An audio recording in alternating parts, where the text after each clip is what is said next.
Baik, assalamualaikum warahmatullahi wabarakatuh. Eh, Selamat siang menjelang sore. Salam sejahtera untuk kita semua. Alhamdulillah, puji syukur kehadirat Allah Subhanahu Wa Taala, Tuhan yang Maha Kuasa, yang mana telah memberikan kita nikmat kesehatan, kesempatan, dan iman untuk bisa berhadir di ruangan yang kita cintai. Hari ini terima kasih kepada Pradi Ikadin yang sudah membuat acara ini, diskusi publik. Kita dari LBH Medan hari ini menyampaikan pandangan terkait dengan hari ini yang kita lihat terkait dengan urgensi persidangan secara offline di seluruh pengadilan di daerah hukum Sumatera Utara. Baik, berbicara tentang mendesak persidangan secara offline, LBH Medan mempunyai bahan ataupun dasar terkait dengan persidangan harus dilakukan secara offline. Pertama, yaitu sudah adanya Kepres, putusan Presiden nomor 17 tahun 2003 tentang status yang menyatakan pandemi telah berakhir. Selanjutnya adanya yaitu instruksi Mendagri, Menteri Dalam Negeri nomor 53 tahun 2022 tentang pengendalian dan pencegahan COVID-19. Dan selanjutnya adanya surat dari Menteri Hukum dan HAM terkait dengan pengendalian dan penyelesaian terkait dengan COVID-19, yaitu surat nomor 02. Dan terakhir yang terbaru adalah surat keputusan Dirjen Pemasyarakatan, yaitu nomor 4 tahun 2023, yaitu dengan nomor 402.02. Dasar hukum itu ataupun aturan yang sudah disampaikan dan putusan yang sudah diberikan, itulah yang menjadi dasar LBH Medan mendesak kalau sidang ini, dalam hal ini terkhusus sidang pidana, harus dilakukan secara offline. Berbicara tentang offline itu, maka sidang ini harus dikembalikan sebagaimana titohnya waktu saat KUHP itu dibuat.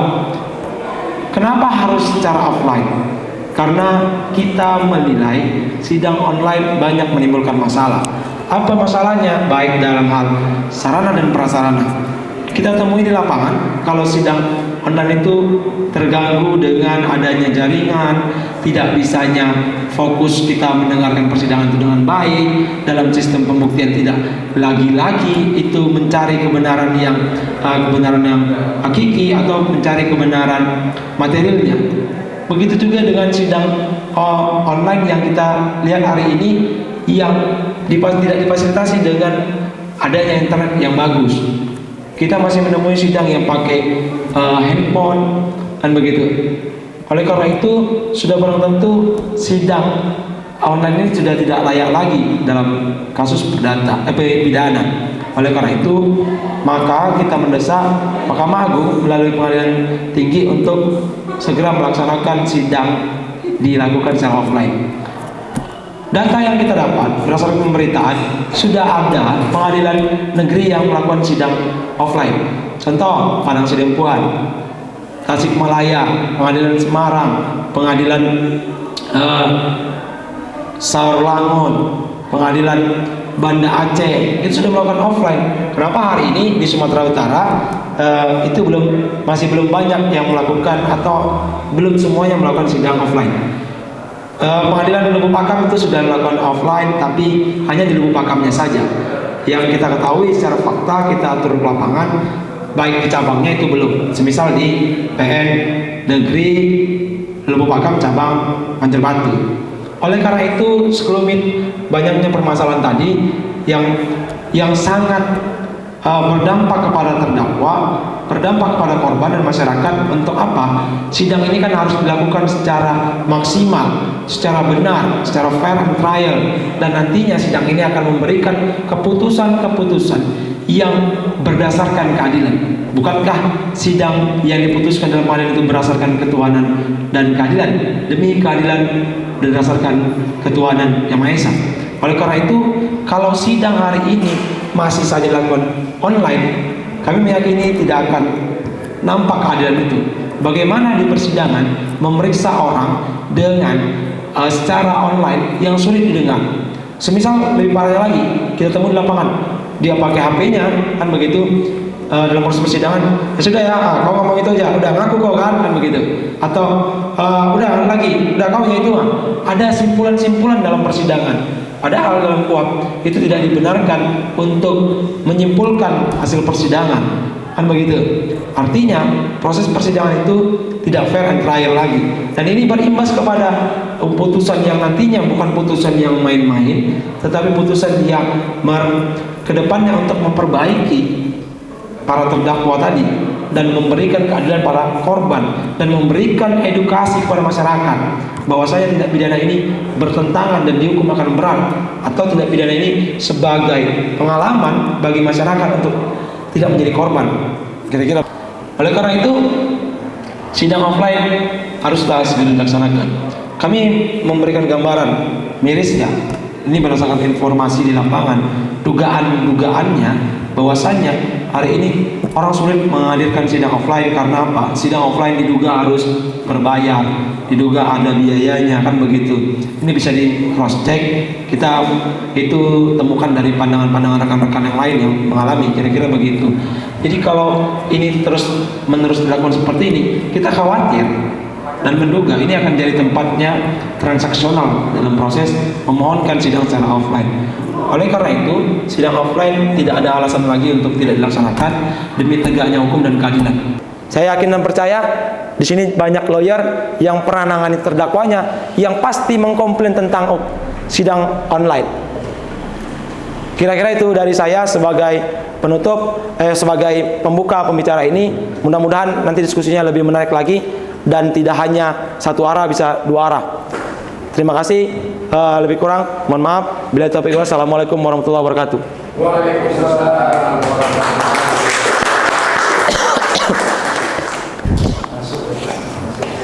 Selamat sore. Assalamualaikum warahmatullahi wabarakatuh. Salam sejahtera bagi kita. Perkenalkan, nama saya Hisar Sinaga, anggota Medan Pradi Building. Kepada senioren ada Pak Agam, Kak Rumintang, dan ketua kami Kakanda Aswir, dari Pengadilan Tinggi Pak Kurnia, dari organisasi pejuang LBH Medan Bang Irfan. Oke, di sini saya akan lebih menerangkan mengenai apa sih yang dilanggar KUHP itu terhadap online ini, karena tadi mengenai dasar hukum sidang online udah disampaikan Bang Irfan, yang dicabut juga sudah ya Bang Irfan ya, yang pandemi.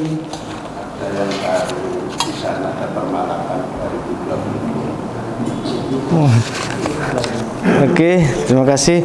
Saya mungkin lanjut ke slide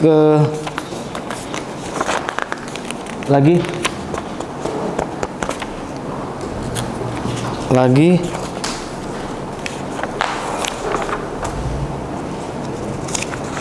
Yang kendala aja, kendala. Next ya. Nah, ini. Memang sewaktu kita dunia mengalami pandemi virus corona, terjadi kesimpang siuran ataupun keraguan-raguan di para penegak hukum. Permasalahan yang dihadapin apabila dilakukan sidang offline, sementara status masih pandemi, di mana virusnya masih belum diketahui obatnya, kan begitu. Nah, di sisi lain, kalau tidak dicari solusinya, para pencari keadilan tidak akan memperoleh kepastian hukum. Nah, oleh sebab itu keluarlah Kepres ya, SEMA, yang memberikan jalan supaya dilakukan sidang online. Namun kendalanya diantaranya itu tadi sudah disampaikan oleh Bang Irfan, yaitu yang pertama sarpras. Tidak semua daerah itu memiliki jaringan atau sinyal komunikasi yang kuat. Kita yang di Kota Medan saja kadang lemot atau lemah loadingnya. Bagaimana dengan yang di daerah? Kemudian mengenai SDM, rata-rata para aparatur negara, baik itu jaksa, hakim atau kepolisian itu usianya mungkin kepala 4 ke atas ya. Dimana kalau seperti kami ini, dibandingkan adik-adik mahasiswa dan rekan-rekan yang masih muda, kalian rajin main IT, melek terhadap teknologi. Kalau kami main WA aja udah syukur, ya Pak Kurnia ya. Itu ada kendalanya. Jadi gini loh, ada sarana yang disediakan oleh pemerintah. Ini loh alatnya, gunakan. Nah, begitu kita disuruh menggunakan, kita nggak mampu. Nah, jadi kendalanya yang pertama itu sarana pelaksana, dan kedua SDM-nya belum mumpuni. Kemudian pembuktian yang sulit. Nah, ini dia. Ini sering terjadi dilematik. Sidang yang offline saja, kadang pembuktian itu harus benar-benar diteliti oleh majelis hakim. Kita sampaikan bukti kita, majelis hakim langsung memeriksa lembar per lembar ya Pak Kurnia ya. Nah, benar nggak ini aslinya? Pembandingnya asli benar atau enggak? Apakah palsu? Bahkan yang ada tanda tangan majelis hakim, kalau kita perhatikan mereka memegang belakangnya untuk memeriksa apakah tinta tersebut tinta basah atau tidak, apakah hanya berupa scan. Bagaimana dengan online, hanya diperlihatkan seperti itu aja. Jadi yang diuntungkan kalau di situ ya para pelaku, kok saya tarik kesimpulan Pak ya, para pelaku yang ingin memutarbalikkan fakta hukum atau kebenaran. Kemudian yang ketiga adalah dasarnya tadi sudah ya, dasar hukum yang bertentangan dengan KUHP. Kenapa? Di KUHP sendiri belum ada mengatur mengenai persidangan online, masih mengatur mengenai persidangan secara langsung. Bagaimana posisi duduk hakim, jaksa, penasihat hukum, dan terdakwa ataupun saksi.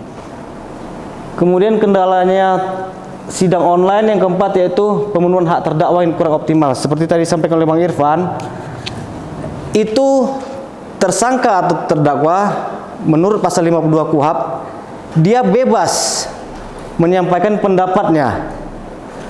Bebas dalam artian tidak ada tekanan, intimidasi atau seperti body shaming.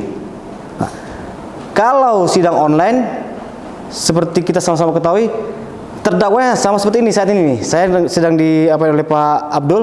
Saya di sini gini, kamera diarahkan ke saya, tapi tidak tahu apakah di sana ada orang yang menakut-nakuti saya, di belakang saya, di depan saya ada orang yang maaf cakap ngancam.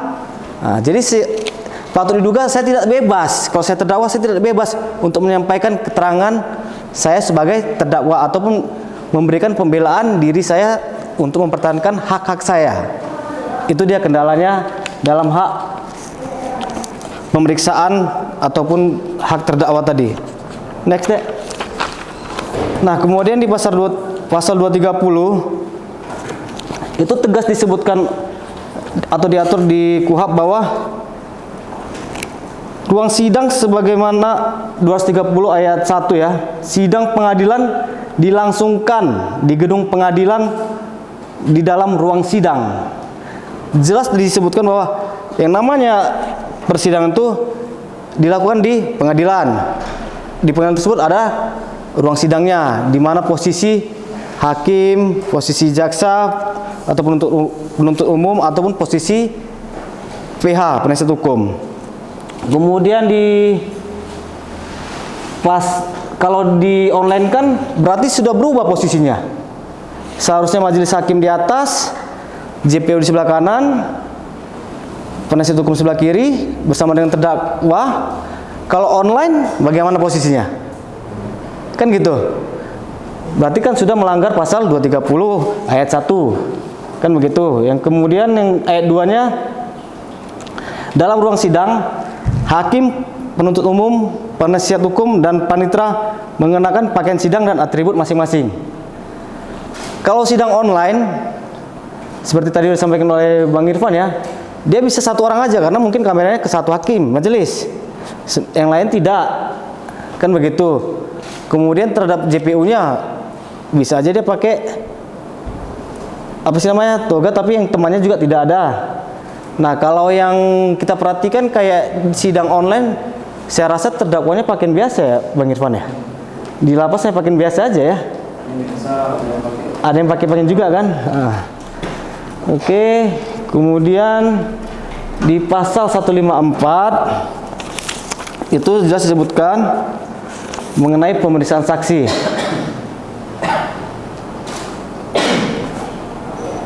Dalam persidangan, kalau kita mungkin adik-adik mahasiswa juga dalam mata kuliah apa ya yang kalian prelim semua ya, yang kalian mempraktekkan bagaimana kalau posisi hakim masuk, bagaimana sikap para hadirin di persidangan kan gitu kan. Nah, kalau online kan tidak ada, mau cakap majelis hakim masuk ya silakan aja gitu kan gitu, nggak ada penghormatan terhadap majelis hakim. Kalau di offline itu para penasihat hukum ataupun JPU sudah paham itu. Begitu majelis hakim masuk, langsung ambil sikap berdiri. Kalau memang tidak, panitera akan memberitahukannya. Kalau sidang online, ini semua nggak ada. Jadi kalau saya bilang gini, Pak Kur, apa sih? Kehormatan atau marwah dari persidangan tersebut, dia sudah hilang, Pak Kur. Gitu sih kalau menurut pandangan saya.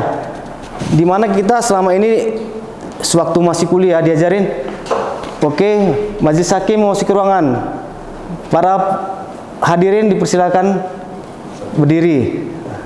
Itu mengisyaratkan apa? Mengisyaratkan bahwa majelis hakim selaku wakil Tuhan yang mulia ingin masuk, hormat doang gitu. Nah, kalau sidang online, Pak, yang maaf cakap, sorry Pak Kurnia, ya siapa sih lu, masuk aja gitu loh. Kan lu kan di syuting video gitu. Nah, jadi marwahnya hilang, marwah dari baik itu hakim, JPU ataupun dari penasihat hukum sendiri. Kemudian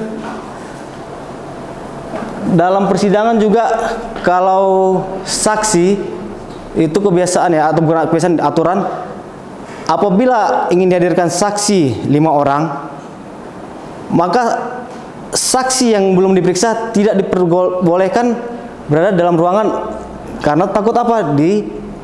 Mendengar atau dipengaruhi. Kalau online, maaf cakap nih, saya, Pak Irfan, Pak Sarul, Bang Aswir, saksi nih kami. Yang diperiksa kan saya ini, Zoom. Nah, mereka kan di sini. Jadi mereka bisa mengetahui, apa nih Bang Sisar nih? Kan gitu kan. Oh, mana ini? Catat dulu atau lupa nanti. Jadi saksi yang lain menjadi terpengaruh terhadap keterangan saksi yang sedang diperiksa. Itu dia. Kemudian di pasal 160 pemanggilan saksi itu seperti saya sampaikan tadi, 5 orang dihadirkan, 1 orang diperiksa sesuai dengan kesepakatan, yang 4 lagi menunggu di luar persidangan. Nah, bagaimana supaya yang saksi berikutnya masuk ke dalam ruangan? Dia dipanggil oleh panitera atau petugas. Saksi atas nama Bang Irfan, silakan masuk. Nah, saksi yang sudah memberikan keterangan diperbolehkan duduk di dalam ruangan, diperbolehkan juga untuk keluar ruangan. Jadi kalau online itu semua tidak ada dijalankan. Kemudian pasal 195 itu mengatur bahwa semua putusan pengadilan hanya sah dan mempunyai kekuatan hukum tetap apabila diucapkan di sidang terbuka untuk umum. Kan begitu. Ini mungkin dari kami selaku praktisi ya Pak Kurnia ya. Karena kan acuan kita semua sama-sama sih KUHAP, kan begitu. Nah, kita sering tuh misalnya melakukan upaya hukum banding, kalau sebelum online aja hakimnya tidak lengkap, kita bisa laporkan, kan begitu. Nah, bagaimana mungkin yang sudah jelas diatur nih hanya diucapkan di sidang terbuka untuk umum, itu tidak dilakukan. Apakah putusannya itu sih Pak Kurnia? Makanya gini, kita teman-teman dari LBH Peradilan Ikadin ingin mendorong sidang offline supaya apa? Supaya yang diatur kaidah-kaidah hukum itu benar-benar jalankan dong. Jangan sampai nanti masyarakat gini Pak Kurnia.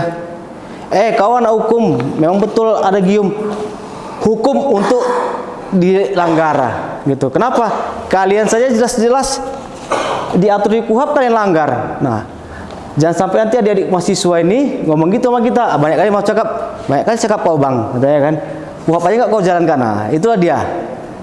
Sidang online adalah karena ingin menciptakan adanya kepastian hukum supaya kalau ada yang sedang diperiksa atau diproses di pengadilan tidak terhenti hanya karena pandemi ini. Dicarilah solusi untuk membuat sidang online. Permasalahannya di negara kita belum ada, baru ini pertama kali, kan gitu. Kalau di Amerika Serikat sudah pernah ada, yaitu dia sidang online virtual court jauh sebelum pandemi. Nah, jadi mereka sudah ada, begitu ini ada pandemi, mereka tinggal menyempurnakan apa yang belum diatur sebelumnya, tapi dasarnya sudah ada terhadap sidang online. Oke, next. Begitu juga dengan di Australia, sudah ada AVL. Nah, di saat status pandemi kemarin, mereka tinggal melengkapi yang belum ada untuk mendukung proses sidang online ini. Oke, next. Indonesia tadi seperti kita sampaikan tidak mengenal adanya teleconference, kan gitu. Selalu dia offline karena apa? Sistem hukum pidana kita kan negatif, kan gitu. Apa yang diatur ya itu jalankan, nggak boleh kemana-mana. Ya kacamata kuda kan gitu. Ya ini loh aturannya ini gitu. Kemudian next deh. Kepastian hukum persidangan online ini dia. Kenapa kita harus mendorong kembali dilakukannya sidang offline seperti yang diamanatkan dalam pasal 27 ayat 1 Undang-Undang Dasar, yaitu azas equality before the law seperti yang disampaikan oleh Bang Irfan, dan juga proses hukum yang adil. Nah, jadi kalau seperti kata Bang Irfan tadi, kalau sidang online ini ada yang diuntungkan, yaitu oknum-oknum, ya Bang Irfan ya. Untuk you mau sidang online atau offline? Online sekian long. Kalau enggak ya udah di dalam sana kan gitu. Jadi akibat dari tindakan oknum ini bukan dia yang rusak, tapi institusinya. Baik itu institusi Mahkamah Agung ataupun Kejaksaan Agung. Ya kalau kami ya Pak Kurnia advokat nih, memang kita jalankan. Tapi kalau misalnya kita ingin sidang offline lah, kan gitu. Tapi begitu dimintain duit, klien kita nggak mampu, itu kendala Pak Kurnia. Sebagaimana kita ketahui bahwa dalam memutus suatu perkara, hakim juga berdasarkan keyakinan, kan gitu Pak kan. Nah, kalau online, bagaimana kita atau gimana sih caranya supaya aku benar yakin bahwa dia terdakwa itu benar melakukan atau tidak melakukan? Kenapa saya bilang gitu? Yang berhadapan langsung aja, kalau pandai dia bahasa tubuh segala macam, bersilat lidah, dia bisa mengelabui. Bagaimana ini yang online nggak tatap muka? Kalau ilmu psikologi atau bahasa tubuh, mungkin Pak Kurnia lebih pengalaman kan, bagaimana gestur orang yang menipu, bagaimana gestur orang yang ketakutan segala macam. Kalau online kan tidak bisa dibaca gesturnya Pak Kurnia. Next. Oke, saya rasa itu aja. Jadi Pak Kurnia, kami dari Ikadin sangat berharap, bukan berharap sih, kalau bisa harus gitu loh, sidang ini offline. Itu yang kami hormati dan muliakan Bapak Kurnia mewakili Ketua Pengadilan Tinggi Medan. Kami surprise Pak dan bangga karena dari Pengadilan Tinggi Medan mengirim Bapak untuk hadir pada hari ini. Ini luar biasa Pak. Ini kami nggak ngundang banyak karena memang tempatnya terbatas, muatannya 50. Jadi mohon maaf dari kawan-kawan, untuk ke depan mungkin kita buat lebih meriah lagi. Kemudian yang kami hormati juga dari Pak Irfan, Direktur LBH Medan, ada Pak Hisar Sinaga dari IKADIN, Ikatan Advokat Indonesia, kemudian dari para advokat yang senior juga yang masih baru, dan adik-adik mahasiswa yang hadir pada hari ini. Ini menarik sekali pembahasan diskusi kita Pak, karena memang ini ada kendala-kendala di lapangan yang kita jumpai, laporan dari para advokat tentang pengadilan atau beracara secara online.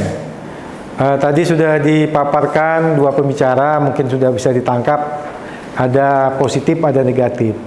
Tapi memang bagi kita Pak yang sibuk-sibuk ini memang lebih bagus online, karena perdata saya pikir perdata itu ekot ya, litigasi itu sudah online, dan kita sangat terbantu dengan adanya perangkat dari Mahkamah Agung, kita bisa online.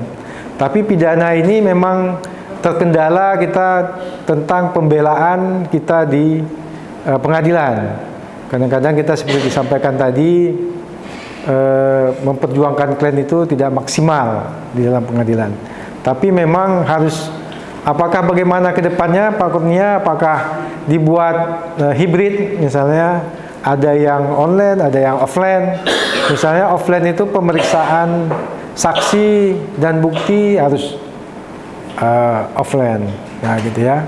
Karena ini juga perkembangan yang tidak bisa kita hempang, karena teknologi ini juga sudah tidak bisa lagi kita batasi. Nah sekarang mungkin Mahkamah Agung juga sudah punya peraturan-peraturan Pak, nanti mohon disampaikan ke kami mengenai terutama kalau perdata persidangan melalui elektronik atau e-litigasi. Nah kalau pidana ini kita sudah tahu beberapa nanti dari Mahkamah Agung juga ada ketentuan-ketentuannya itu Pak. Pada kesempatan ini Pak Kurnia, kalau saya sebagai ketua ingin sedikit memaparkan mengenai peran advokat di dalam sistem hukum pidana, gitu ya. Setelah Undang-Undang 18 2003, kita ketahui bahwa kita salah satu penopang penegakan hukum. Jadi kita advokat sudah menjadi salah satu pilar penegak hukum sebagai penegak hukum. Nah, next saja, mungkin itu umum ya, 18.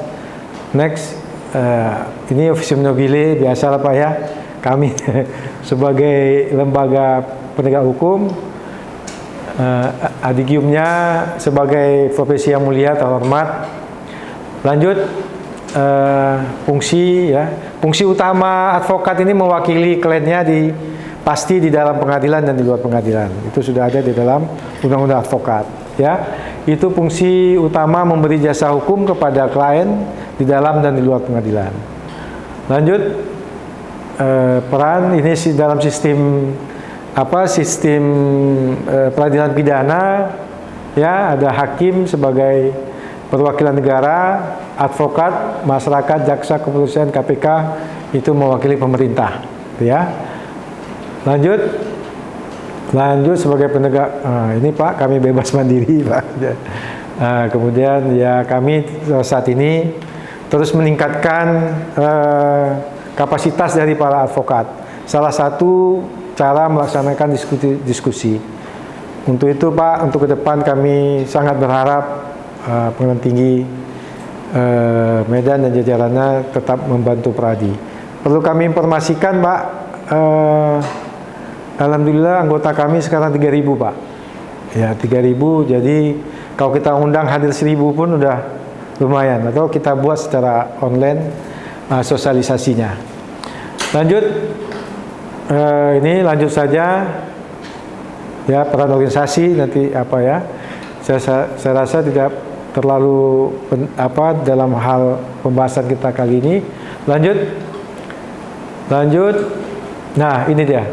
Peran advokat di dalam sistem hukum pidana itu tentu yang utama itu menjaga kepentingan hukum dari terdakwa kalau di pengadilan, tersangka dari pemeriksaan saksi, ya, tersangka, terdakwa. Jadi kesimpulan dari pasal-pasal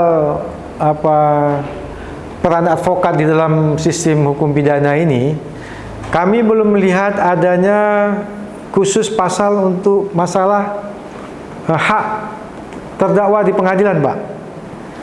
Kami sudah coba periksa, tidak ada yang khusus. Misalnya terdakwa di pengadilan itu harus dibuat nyaman, tidak boleh diintimidasi, nggak ada. Yang khusus nggak ada. Tapi secara umum ada. Nah, mungkin ini yang tadi pembahasan bahwa kalau online, maka terjadi mungkin intimidasi dari samping, kanan, kiri, belakang, mungkin itu, Pak. Ya, makanya apakah hasil diskusi ini mendorong supaya dipercepat persidangan offline-nya, atau memang seperti tadi hibrid, ada yang online, ada yang offline. Pengalaman kami misalnya kemarin itu ada klien kita dari Samosir, Pak. Nah, kalau offline dia jaksanya harus membawa dari Samosir ke sini sekitar jam 3 pagi. Nah, jadi agak repot. Akhirnya kita mohonkan supaya terdakwanya dipindahkan ke lapasnya Tanjung Gusta.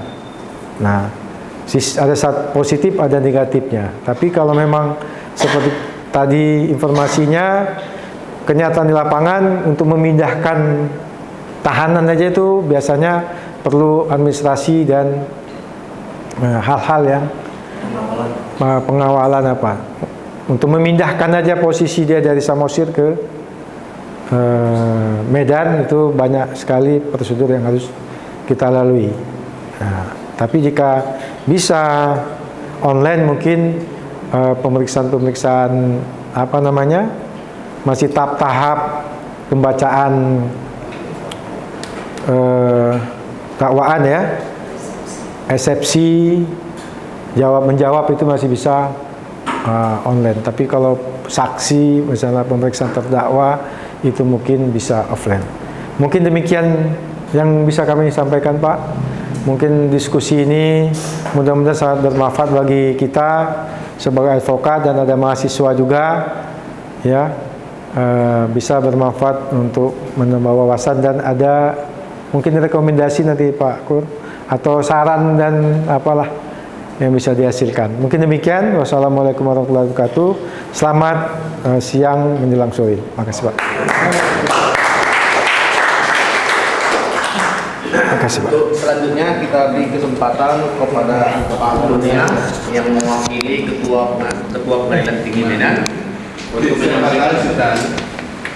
Terima kasih. Selamat sore dan salam sejahtera. Bapak, Ibu, dan saudara-saudara sekalian, izinkanlah saya berbicara sambil duduk. Satu, kesehatan saya agak kurang fit karena saya baru pulang dari Jakarta kemarin. Dan mohon maaf seyogyanya Pak Ketua Pengadilan Tinggi yang hadir di sini. Namun hari ini ada kunjungan Komisi 3 DPR di Pengadilan Tinggi pada hari dan jam yang sama. Sore kemarin, hari Jumat, saya baru diberitahu untuk mewakili beliau. Kalau acaranya seperti ini, mohon Pak Ketua, ya, paling tidak ini seminar sehari, ya, karena biar kita bahas secara tuntas, ya. Satu dari aspek perdata, setengah harinya dari aspek pidana, ya. Perkenalkan, nama saya Kurnia Yani Darmono. Saya bulan April tugas kembali di Pengadilan Tinggi Medan. Sebelumnya saya pernah bertugas sebagai hakim Pengadilan Negeri Medan di kurun waktu 2000 sampai 2007. ketika pengadilan niaga pertama dibuka. Saya juga pernah ngajar di program notariat USU Medan, juga magister ilmu hukum di USU di tahun-tahun itu.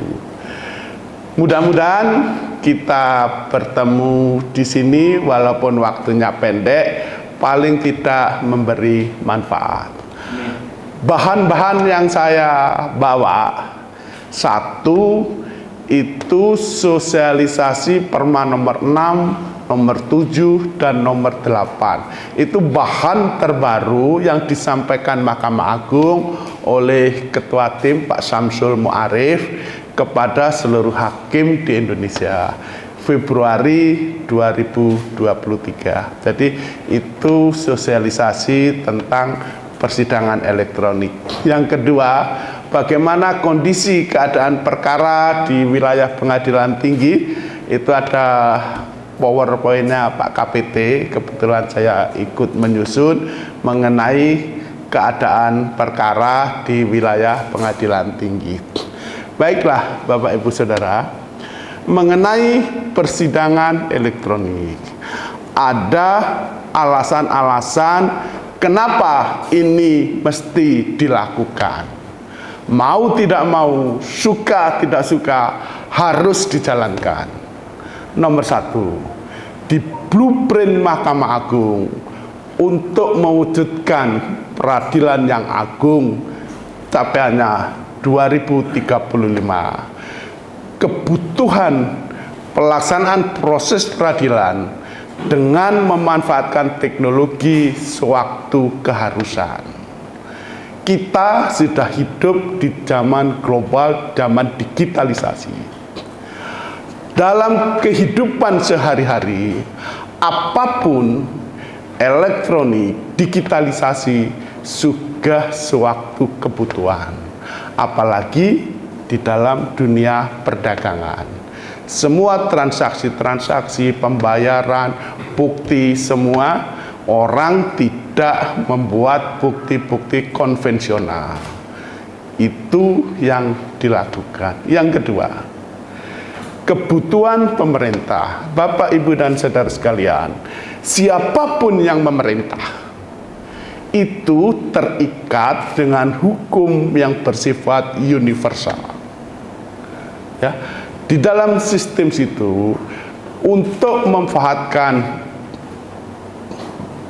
kok terlalu bersemangat, agak goyang.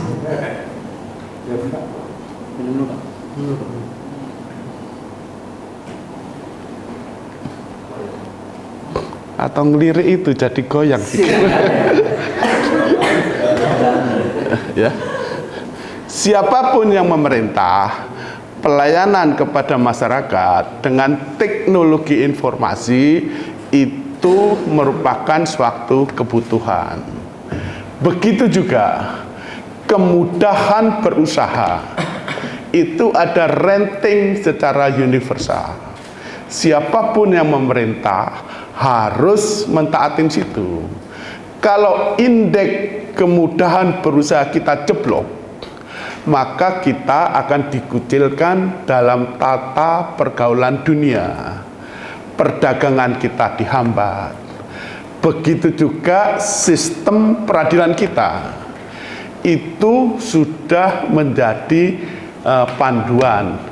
Kalau perkara-perkara niaga, apalagi perdagangan, nah di sini merek terkenal, putusan belum apa, nanti di Eropa Barat, di Amerika itu sudah ramai menjadi sorotan apabila ada putusan-putusan yang nyeleneh. Jadi kebutuhan situ sudah menjadi keharusan. Rejim siapapun, siapa yang memerintah, itu kalau tidak dipercaya pemerintahannya, nanti akan mengalami kesulitan di tata pergaulan dunia. Yang ketiga, kebutuhan masyarakat untuk membuat sistem peradilan yang sederhana, ringan, dan cepat, itu tidak bisa dielakkan, dan itu ada indeksnya. Kalau Indonesia indeksnya rendah, sekali lagi kita sekarang pun sudah tertinggal dengan Vietnam, sudah tertinggal dengan Kamboja. Padahal capaian kita itu harus melakukan hal-hal yang terbaik. Dalam era globalisasi, kebutuhan untuk hidup berdampingan bekerja sama tidak bisa dielakkan dengan persaingan. Oleh karena saya tadi begitu masuk di sini jam 2 disiplin. Tidak ada suatu keberhasilan tanpa disiplin dan kerja keras. Ya, mutu. Begitu juga Bapak Ibu bisa cek track record saya selama saya jadi hakim. Dari muda saya berprinsip pohon itu kalau ditanam bengkok, tumbuhnya akan bengkok juga. Di Pengadilan Negeri Medan tahun 2007 mungkin yang senior-senior ingat saya ya, saya sudah bentuk klub diskusi hukum niaga ya, saya berbicara di satu sisi, kalau sidang pun saya umumkan, jangan coba-coba goda-goda hakimnya. Aku tidak terima suap, aku tidak terima gratifikasi. Kalau itu saudara lakukan, salahmu sendiri. Nah, itu untuk membangun trust atau kepercayaan. Kalau hakim sudah dipercaya, peradilan dipercaya, apapun putusan hakim akan dihormati. Tetapi kembali, putusan hakim itu harus jelas, rasio disendinya, alasan-alasannya, maupun obiter dictumnya, apa yang mesti dia putuskan. Karena waktunya 15 menit, saya bagi aja ya, pengantar 3 menit. Kamu kok mandang saya terus, namamu siapa? Nanti tak kasih nomor HP. Ya, di sisi perdata, Bapak Ibu, ada Perma nomor 7 tahun 22. Ini merupakan pembaharuan. Jadi ekot itu diluncurkan berdasarkan Perma nomor 3 tahun 2018. Tadi PowerPoint-nya nanti dibaca-baca saja ya. 3 2018 itu dulu hanya meliputi 3 hal: e-filing, e-payment, e-summon. Jadi untuk pendaftaran perkara, untuk pemanggilan, untuk pembayaran itu harus dilakukan secara online. Dan ini berhasil. 100% di Pengadilan Indonesia di Perdata pendaftaran atau 95% itu ada di pojok ekotnya membantu untuk dilakukan ekot. Ya, pendaftarannya nanti kalau ada pelatihan yang muda-muda itu sebenarnya ada tim IT dari Pengadilan Negeri, kita langsung praktek dan bagaimana kendala-kendalanya dan mengatasi namanya hal yang baru, ada saja celahnya, ada saja kekurangannya, dan kita lakukan pembenahan untuk situ. Ya, jadi pertama 2018 Perdata itu 3 hal itu dilakukan, itu dianggap berhasil. Nanti ada grafik-grafik prosentasenya. Kemudian meningkat lagi dengan e-litigation. Keluar Perma 1 tahun 2019, persidangan secara elektronik. Tetapi itu masih banyak kekurangannya. Dulu kalau tergugatnya tidak setuju, tidak bisa dilakukan situ. Dulu tidak mencakup bagaimana pengguna yang lain, kurator, advokat. Kebetulan anak saya dua-duanya lawyer dan advokat. Jadi kalau kurator anak saya di Jakarta juga ada, sering datang ke Medan juga ya. Anak saya cantik-cantik, Pak. tapi tidak mau kayak bapaknya. Jadi dia jadi lawyer karena sudah tergiur mimpi hidup di ibu kota. Ya, aku di sini juga cari menantu. Nanti kirimkan fotonya. Satu baju batik, satu pakai jas, yang ketiga pakai baju renang. Ya, anakku cantik-cantik ya, umur 26 sudah kurator, dan yang satu kemarin notaris berbalik arah jadi kurator sekarang di Jakarta dua-duanya. Bapak Ibu Saudara, ya, itu yang di Perdata ya. Ada Perma 1 2019 dengan segala kekurangannya diperbarui dengan Perma 7 22 sehingga itu masuk di gugatan sederhana, di putusan first take, fitur-fitur yang lain nanti ditanya jawab kalau ada saya terangkan ya. Sehingga sekarang di Perdata itu ada Perma nomor 7 tahun 2022 dan ini sambutannya sangat luar biasa. Tetapi sayangnya di Sumatera Utara, mohon maaf, sangat ketinggalan. Ya, perkara di sini masih kalah jauh dengan PT-PT yang lain yang notabene ya kalau kemajuan tingkat ekonominya dan sebagainya di bawah PT Medan. Mungkin kurang sosialisasi dan sebagainya. Sesungguhnya pengadilan tinggi sudah berangan-angan untuk melakukan sosialisasi ini supaya program ini berjalan dengan baik. Tata cara persidangan segala kelemahannya itu berusaha diatasi. Nomor 1 tentang pembuktian. Ya. Kalau di litigasi bukti itu harus dikirim terlebih dahulu soft copy-nya. Nanti di sidang pertama itu dicocokkan surat kuasanya aslinya tetap dibutuhkan tadi untuk mengatasi. Bapak Ibu kalau mau baca, saya dengan ICJJR, dengan PSHK dulu juga menyusun yang bukunya itu dijadikan pedoman karena saya banyak mengajar di Puslitbang Diklat Mahkamah Agung. Jadi saya mulai pendidikan calon hakim atau sertifikasi hakim niaga saya mengajar di hakim. Begitu juga kalau ada isu-isu baru. Saya juga sering rutin jadi tim Pokja, kelompok kerja di Mahkamah Agung untuk penyusunan beberapa sema dan perma. Kalau Bapak Ibu mau bahan-bahannya, bisa nanti datang aja anytime ke pengadilan, nanti saya share, saya bagi-bagi supaya dapat pengetahuan kenapa pasal-pasal ini muncul, kenapa ini perlu diatur, ya. Manfaatnya apa, kekurangannya apa.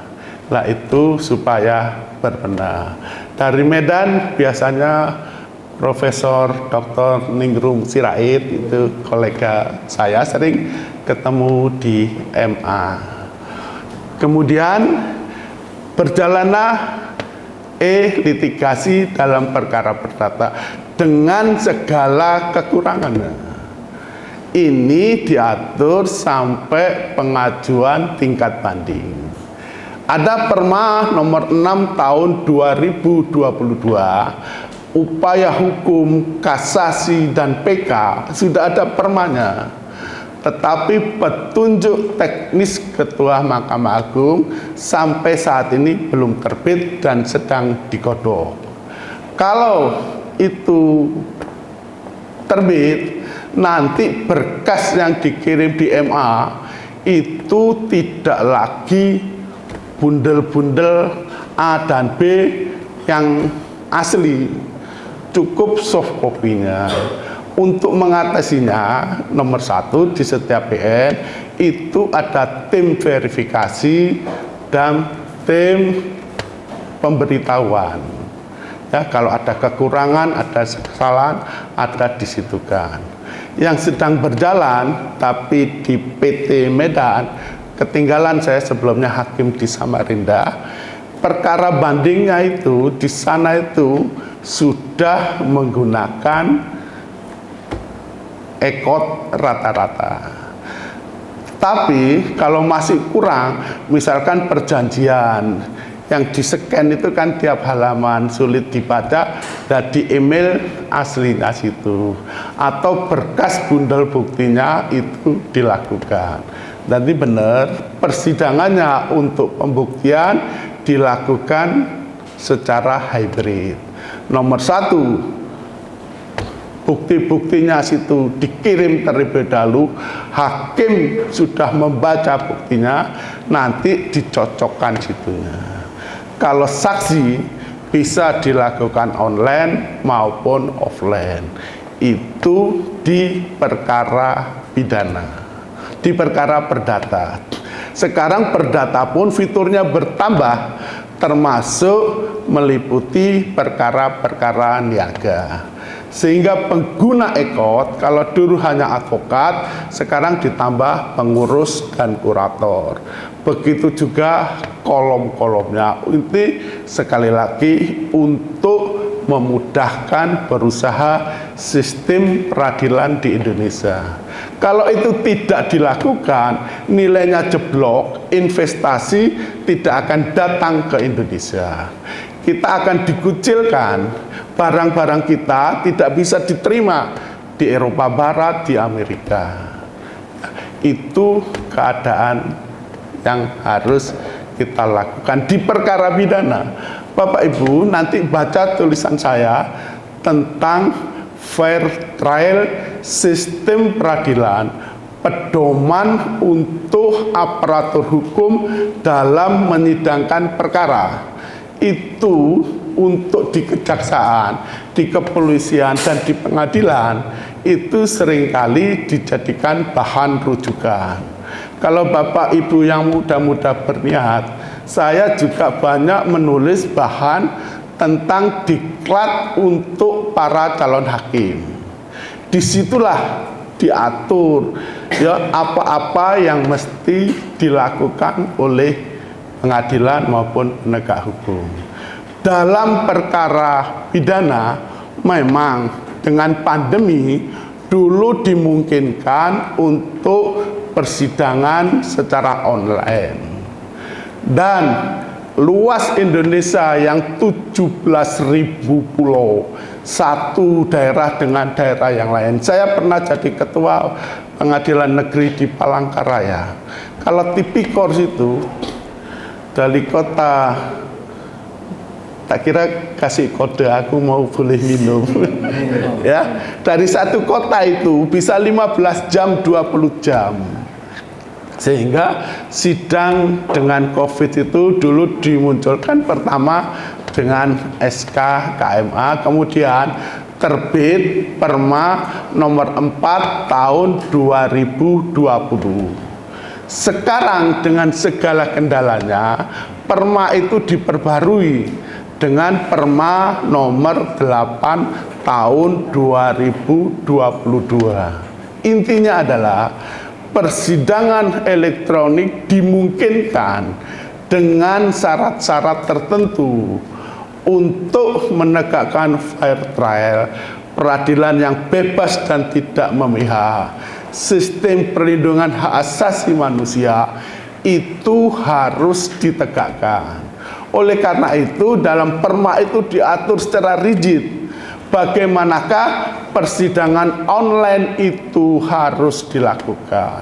Nomor satu, ya, hak-hak terdakwa atau tersangka, ya, itu harus dilakukan. Sekarang Kemenko Polhukam itu namanya ada elektronik berpadu.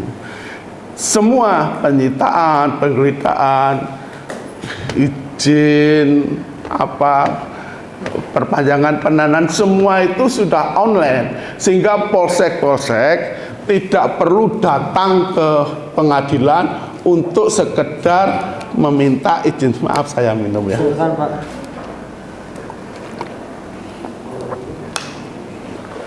izin sita dan sebagainya. Bagaimana dengan persidangannya?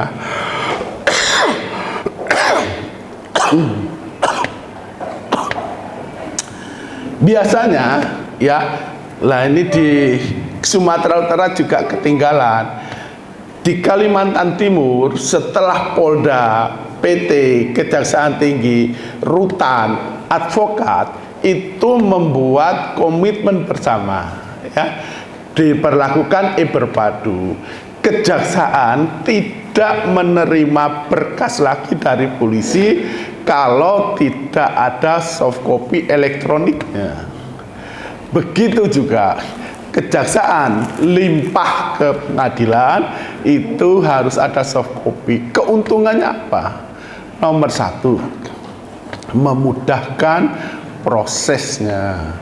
Kalau hakim disuruh ngetik ulang surat dakwaan, sudah berapa resume pembelaan, nah kalau itu sudah elektronik semua, sangat memudahkan.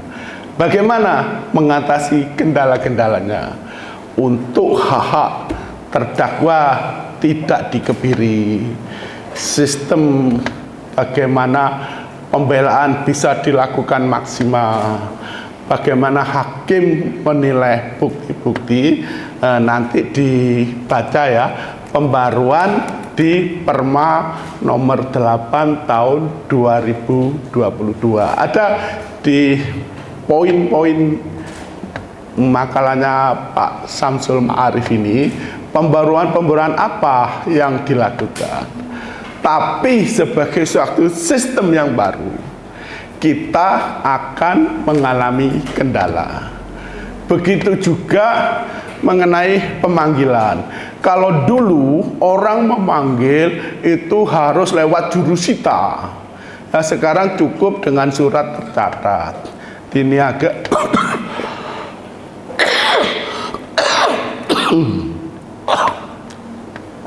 surat tercatat elektronik. Peran jurusita sudah digantikan oleh petugas pos, dan di masing-masing ada MOU, tetapi itu ada di Perma 7 2020 ada syarat-syaratnya. Bagaimana pemanggilan surat tercatat itu harus sahih, bagaimana kalau tidak ketemu orangnya, bagaimana itu harus difoto, bagaimana harus ketemu kepala desa dan sebagainya. Begitu juga di sidang perkara pidana, ya. Memang tadi disebutkan hakim situ sejak calon hakim ada pelatihan tentang psikiatri kehakiman. Jadi kalau hakim menengok keterangan saksi, apakah dia benar atau bohong, tak kasih tahu ya. Kalau kamu nanti ngomong sama pacarmu, kalau kau ajak ngomong fokus, jawabannya matanya lari kemana-mana, tanda tanya nomor satu.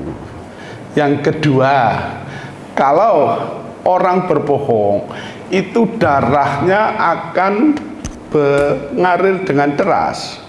Ada serambi kiri, ada bilik kiri, serambi kanan, bilik kanan. Kalau orang berbohong, biasanya baunya nggak lurus. Jadi kalau nanti suaminya atau pacarnya pulang, yang banyak bohong biasanya Pak pengacara.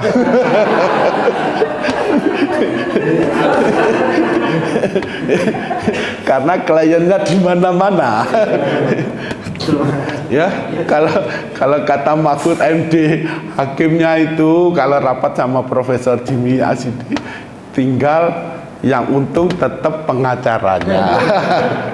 Ya, tetapi ya bagaimana melihat persidangan itu secara baik dan benar, kesesuaian antara keterangan saksi yang satu dengan saksi yang lain, pola hidupnya, latar belakangnya, bagaimana dia memberikan keterangan, bagaimana hubungannya dengan alat bukti yang lain, itu tetap harus bisa ditampung dalam persidangan elektronik.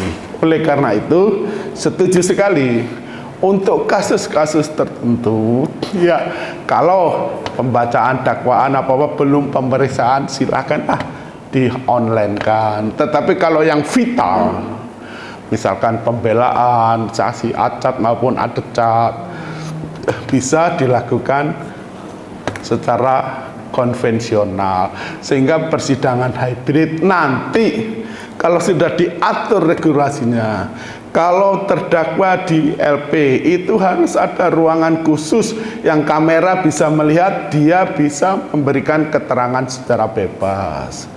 Kalau dinafikan, dilarang seluruhnya sidang online, itu sekali lagi kita nanti dianggap sistem peradilan kita akan tertinggal jauh. Kemudahan berusaha kita akan tertinggal jauh.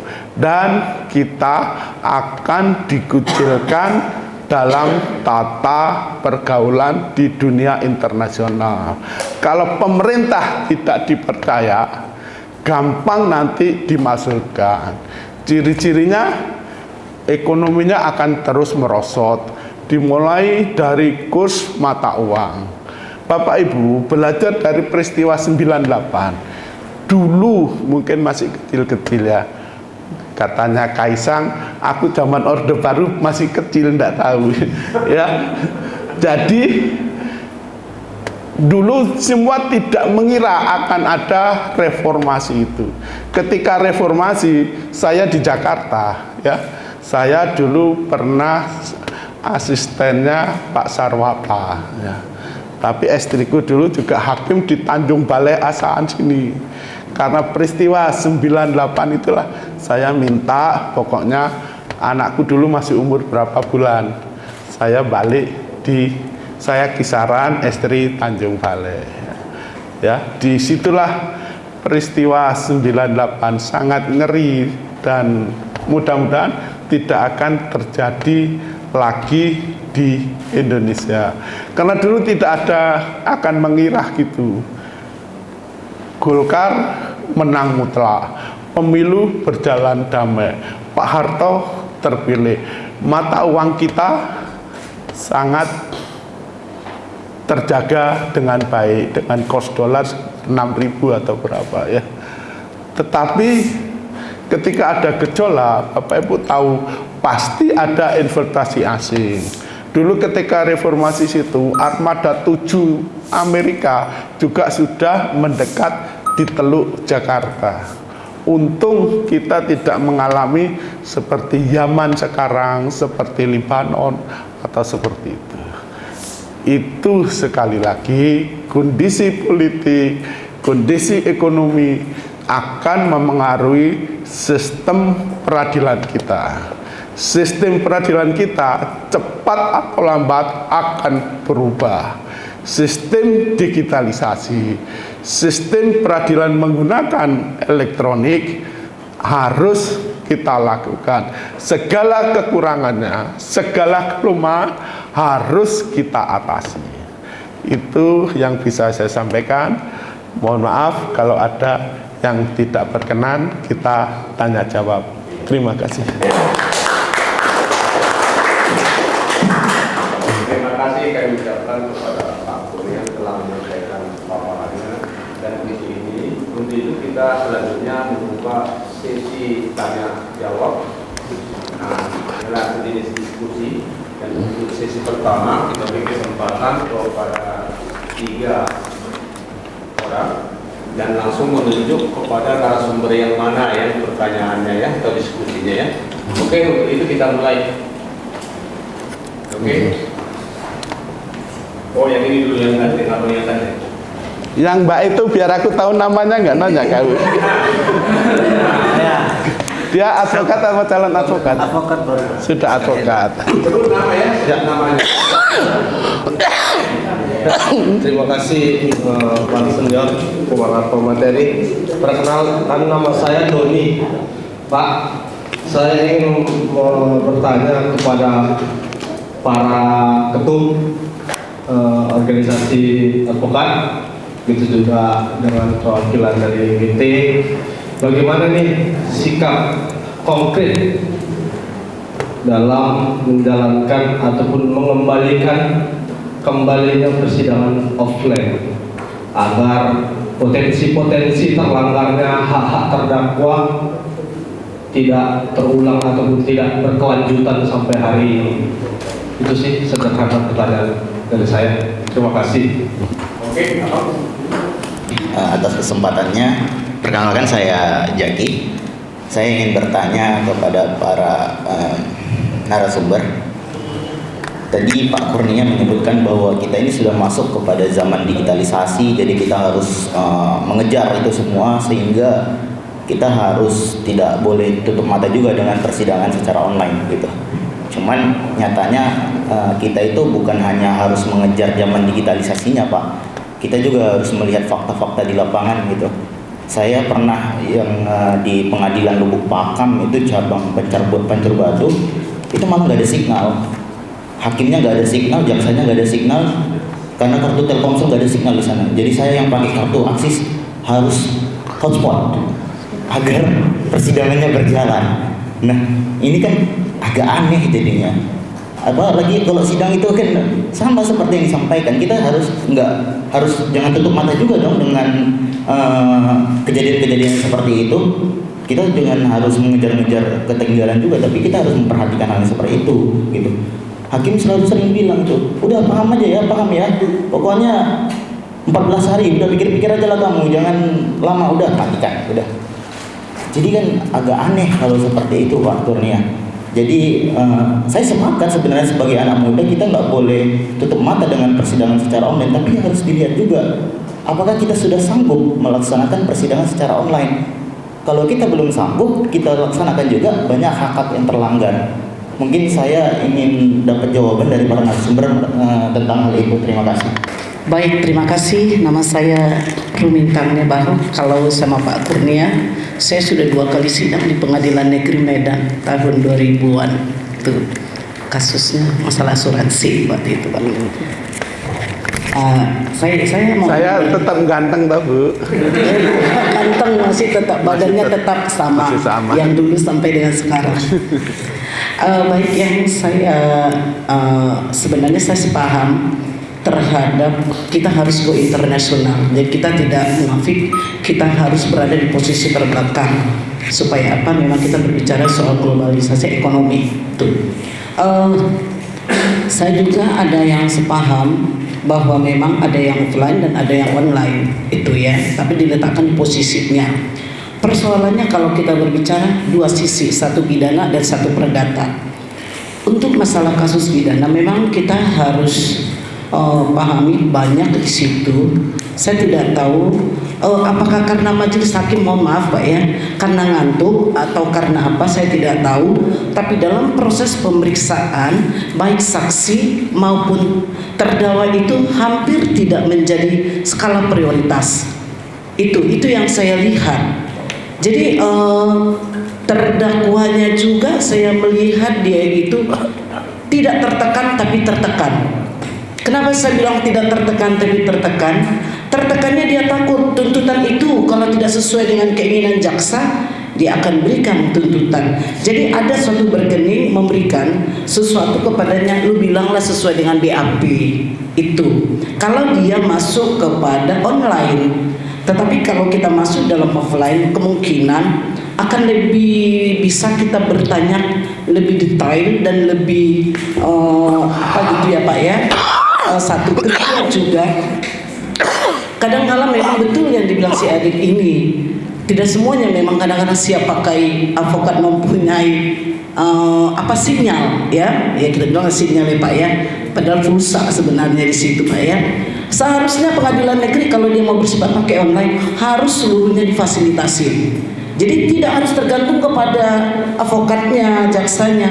Kedua, dia harus memberikan semua itu terarah, bukan di dalam satu fokus gitu Pak, supaya kita tidak lihat-lihat itu. Itu yang kedua. Dan saya sepakat untuk pemeriksaan saksi khusus perkara pidana dan terdakwa harus di offline-kan, tidak di online-kan. Kalau dia soal tuntutan dan pledoi, tuntutan dan dakwaan, saya juga sepakat tidak masalah kalau itu merupakan yang sangat urgent kita pakai itu Pak ya. Untuk perkara perdata memang keuntungannya dari segi ekonomi lebih biaya ringan, itu harus kita pahami. Kedua, kecepatan proses pemeriksaan itu lebih cepat, Pak ya. Tapi saya sangat khawatir para hakim-hakim, mohon maaf, yang sudah tua tidak bisa baca semua berkas, Pak. Kadang-kadang dia bilang, saya pernah hasil survei loh Pak, maaf ya Pak ya, dia bilang, loh kenapa kayak gitu? Bagaimana sih saya mau baca itu berkas? Semua balik-balik di situ. Mau fotokopi tidak mungkin katanya, khusus perkara perdata. Jadi dia hanya lihat seperti ini. Saya tidak tahu apakah yang gaptek itu para hakimnya atau karena usianya. Itu saya tidak tahu. Jadi di satu posisi memang untuk perkara perdata itu persoalannya. Jadi tidak seperti apa yang kita harapkan, ada analisa. Semua pembuktian itu diperiksa secara detail. Saya tidak tahu apakah hakimnya yang tidak atau kurang pemahaman atau malas membaca atau segalanya, saya tidak tahu. Sehingga ada terkesan loh Pak, putusan pengadilan negeri dikuatkan langsung dengan putusan pengadilan tinggi. Kita tidak keberatan kalau memang itu alasannya jelas. Tetapi yang khawatirnya tanpa memberikan pertimbangan, menyetujui atau sependapat dengan ketua pengadilan tanpa suatu alasan hukum yang pas, itu yang kita kurang ini ya Pak ya. Kalau di perdata memang bukti saksi itu kan memang dihadirkan. Ada satu hal lagi Pak, kalau dia satu dia pengacara, satu lagi dia in person, apakah masih tetap diberlakukan seperti itu atau dia harus masuk ke court? Jadi saya nggak tahu apa dualisme atau tigalisme yang harus kita pakai di situ Pak. Cukup untuk sementara Pak. Serta untuk itu serahkan langsung kepada Pak Kurniawan yang lebih. Sini dulu, yang muda dulu. Boleh kepada yang LDH ya untuk menyampaikan tanggapannya. Boleh Pak, boleh.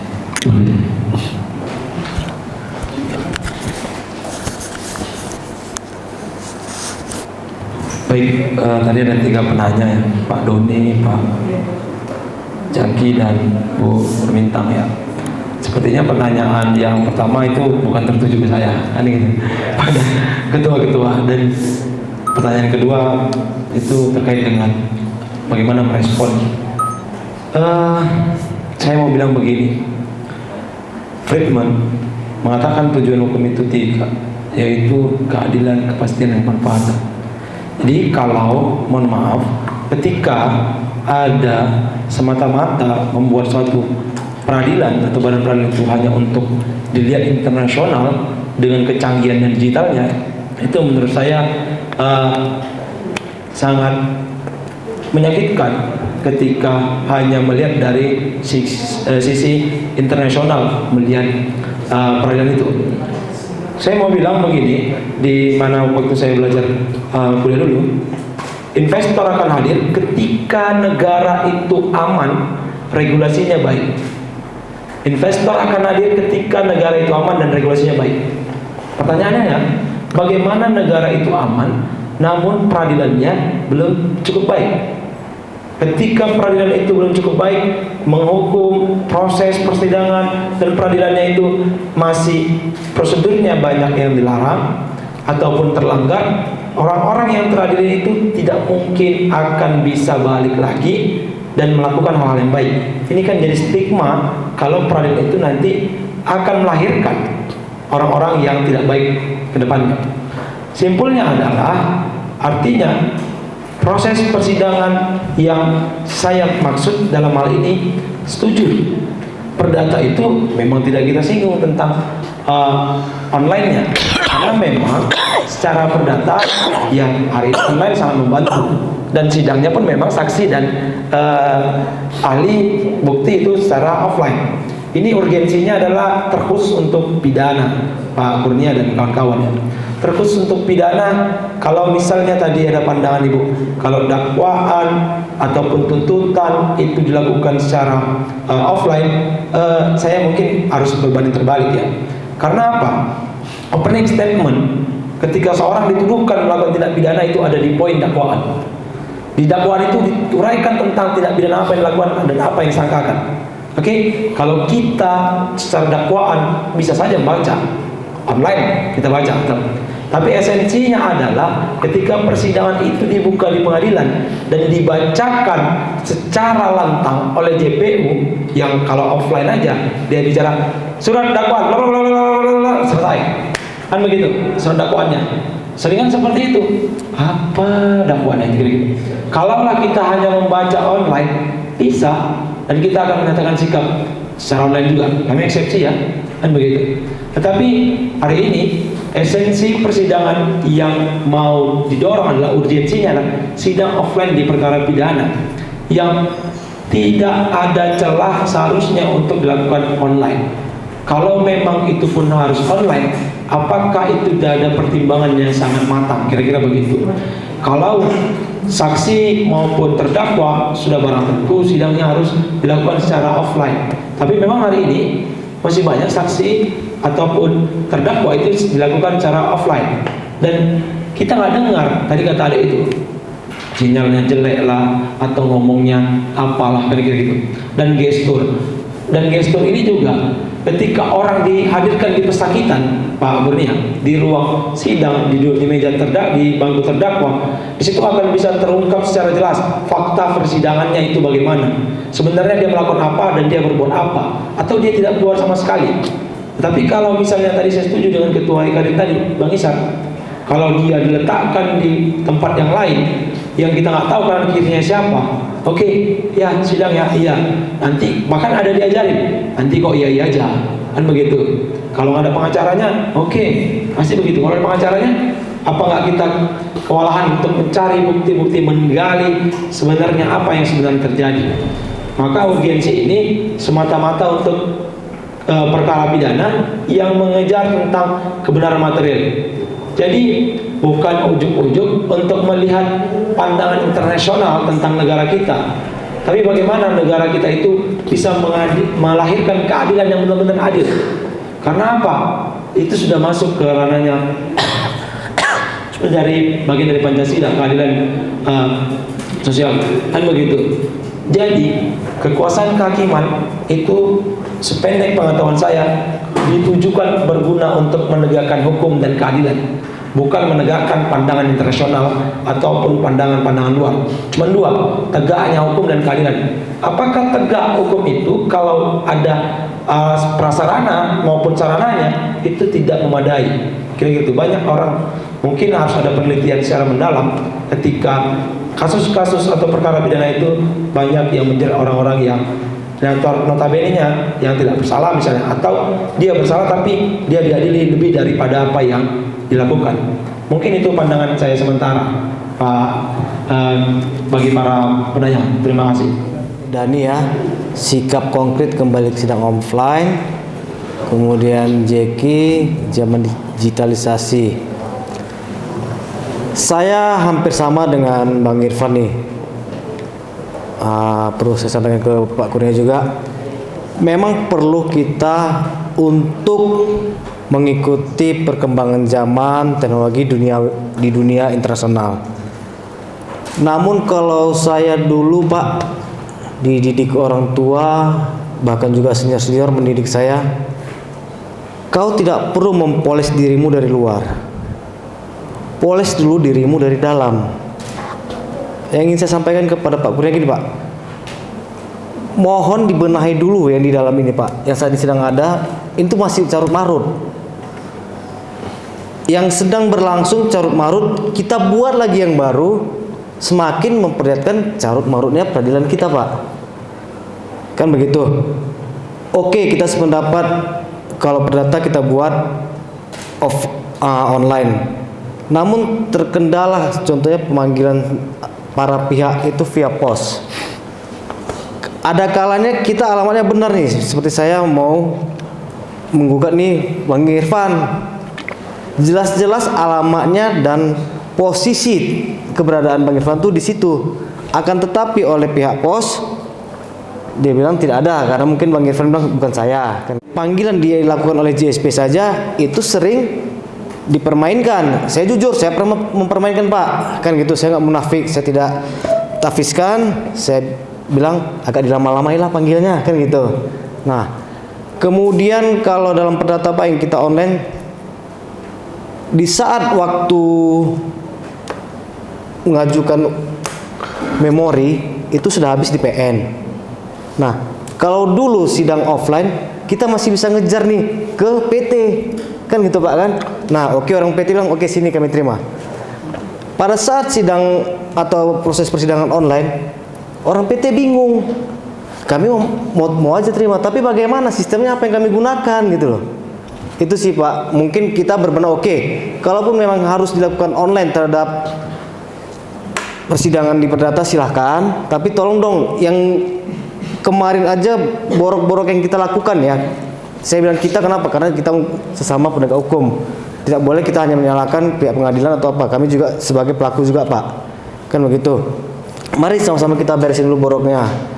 Kemudian kalau terhadap pidana, ini tadi Dani ya, kalau saya pribadi, saya lebih sependapat, oke, kita buat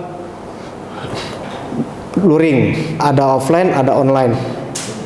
Kalau untuk jawab menjawab, oke lah ya, masih bisa lah kan. Tapi kalau untuk pembuktian, saksi dan keterangan terdakwa diharapkan melalui Pak Kurniawan menyampaikan ke teman-teman, dilakukanlah secara offline Pak, kan gitu.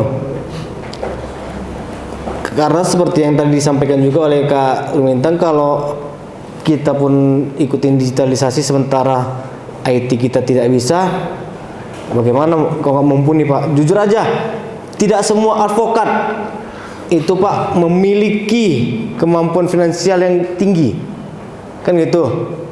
Kenapa saya bilang itu? Contoh, rekan-rekan LBH itu memang mereka memprioritaskan ya Bang Irfan ya, masyarakat tidak mampu, kan begitu. Bagaimana mereka ataupun kami ini Pak mau menegakkan atau membela klien kami kalau kami harus online. Sementara kita bilang sama klien, isi dong paket atau pulsa, mereka nggak mampu.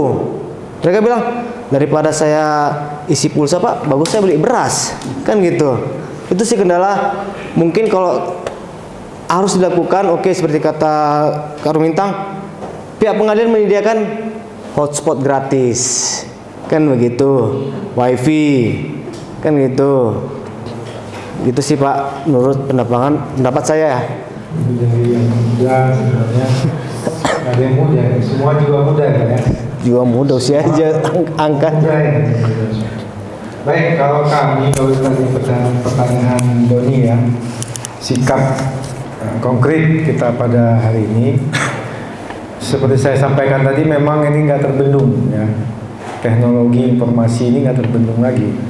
Kalau kita pun paksakan tetap offline, maka ini akan kembali lagi kepada KUHAP ya, KUHAP yang nyata-nyata memang saklek masih kita pakai yang Belanda punya, gitu ya. Kita harus lebih ini ya, memandang teknologi ini jangan sampai jadi bahan yang ini ya, yang bahan yang asing bagi kita. Saya pikir memang kita pahami ini mungkin abang-abang yang ex-LBH, Ibu Lumintang LBH, dulu memang kita mengekspresikan diri ya, mengekspresikan diri itu memang di perkara pidana. Disitulah saat kita benar-benar menunjukkan bahwa kemampuan advokat kita ya. Di situ kita habis-habisan bertengkar sama jaksa ya, yang tidak boleh sama hakim ya, karena ada contempt of court. Kalau sama jaksa kita memang disitulah kita uji nyali ya sama polisi. Nah itu memang kita diajari begitu dulu ya, karena pidana ini lebih menantang. Tapi saat ini teknologinya sudah luar biasa, tidak bisa lagi kita bendung. Kalau menurut saya tidak bisa, semua sudah teknologi digital. Nah kita tidak bendung. Nah konkretnya kalau dari saya secara pribadi tadi ada jalan tengah Misalnya kita pemeriksaan pembacaan dakwaan, jawab-jawab, eksepsi, jawab-jawab itu boleh dengan online. Tapi pemeriksaan saksi offline, ya. Nah, kendalanya nanti, ya mungkin kalau tadi seperti kasus kami ada yang di Samosir, membahas sana, tipikor khususnya ya, dia harus ke pengadilan negeri Medan. Nah itu memang nanti, itulah mungkin jadi kendala dan harus dipecahkan oleh Mahkamah Agung atau pihak pengadilan. Itu kalau saya konkretnya memang kita harus sarankan dilakukan hibrid, ada yang online, ada yang offline. Tapi itu pun nanti kembali kita kepada bagaimana Mahkamah Agung ya dari Pak Kurnia menyampaikan bagaimana nanti kita juga lihat bagaimana perkembangan perma atau yang dibuat oleh Mahkamah Agung. Mungkin demikian dari kami, terima kasih. Bapak Ibu dan saudara sekalian, ya, tujuan dari digitalisasi elektronik adalah untuk memudahkan penggunaannya. Langsung saja, kalau di pidana, begitu Bapak daftar di e-perpadu akunnya situ, kalau dulu sebagai lawyer itu ingin mempelajari lebih dahulu berkas perkara, sulitnya minta ampun. Hak-hak daripada pengacara dipersulit untuk mempelajari berkas. Kalau Bapak masuk e-perpadu, sejak dari penyidikan sampai di surat dakwaan, semua sudah ada di situ. Jadi surat dakwaan sebelum sidang itu sudah Bapak masuk pelajari dengan baik. Seluruh bundel berkasnya situ. Kalau di Kalimantan Timur, jaksa tidak terima lagi berkas tanpa scan soft copy-nya situ. Ya. Begitu juga jaksa limpah ke pengadilan di situ. Kalau saudara daftar sebagai pengacaranya, domain elektroniknya dikuasai, itu langsung bisa baca berkasnya itu. Bayangkan kalau itu kliennya jaraknya seperti tadi 15 jam, 10 jam di situ. Singkat saja, Bapak Ibu dan saudara sekalian, untuk berjalannya hukum yang baik, Suryono Sukamto ada 5 hal yang harus dilakukan. Aturan hukumnya harus bagus. Yang kedua, pelaksananya harus bagus, sumber daya manusia. Yang tiga, sarana prasarana. Yang keempat, budaya hukumnya. Dan yang kelima, kesadaran hukum masyarakat. Ya, itu harus berjalan secara simultan. Mana itu yang harus dibenahi? Nomor 1, semua harus terintegrasi, sehingga hukum itu benar-benar bisa menjadi social control dan social engineering bagi masyarakatnya, ya, seperti diamanatkan oleh Ruskopon kalau nggak salah, ya. Itulah tujuannya. Jadi sekali lagi, era elektronik, era digitalisasi tidak bisa kita tidak ikuti, ya, karena itu sudah menjadi suatu kebutuhan dan itu sangat membantu.